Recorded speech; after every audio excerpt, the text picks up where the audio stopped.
So let's go ahead and create a new project, and I'm going to call this module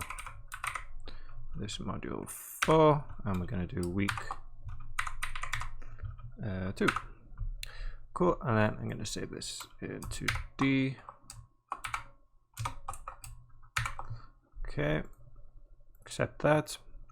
Okay, and then I'm going to bring over, so here's my module 4, my D drive, and then into the geometry folder, I'm going to drop my corridor, okay, file, and then also, sorry, into there we'll drop the camera, the FBX of the camera, and then to the texture, into text here we'll drop the dirty corridor image, okay, and then we can close that, then actually save the scene. So in your job you can type just the same thing, so what is it, module 4 week 2 version 1. Save that, perfect. So let's go ahead and bring in those different bits of geometry. So I bring in the FBX first for the camera. Okay, so go ahead and find that, and then go into our geo camera, accept, import, and then we have it. And then we can take a look through the camera. Okay, and then I'm going to dive inside here into my camera and into view, background image, and then jump into there, go into my hip, and then into text, grab that dirty corridor, and then we can see it in the background. If you don't see it, make sure this is enabled, and also in background here, make sure that's enabled.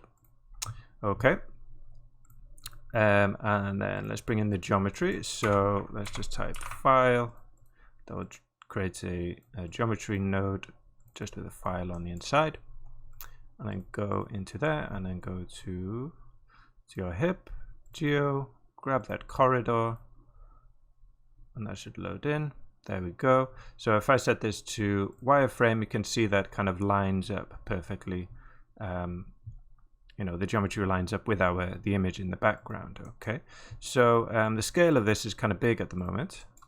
So you can see we kind of got from there to there is 125 meters, so that's too big, right? So let's scale this down. I'm going to drop a transform. I'm going to 0.1. Okay, so now we're within, what are we saying? So that's 5 meters across there. So, you know, corridor about 5 meters across. You know, it's a big corridor, but, you know, kind of close to what we would expect. So what's that, 4 or 5 meters? Okay, and then I'll drop a null at the bottom for the out. Keep an out there, I'll call this scale, so we know what we're doing. And then copy that, because we also need the camera, so the camera's not going to line up anymore, and the image either is not either.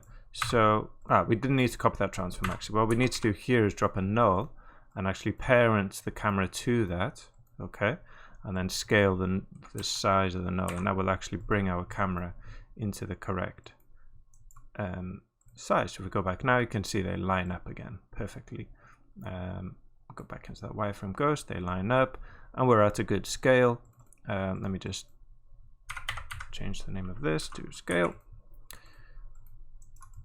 and there we go.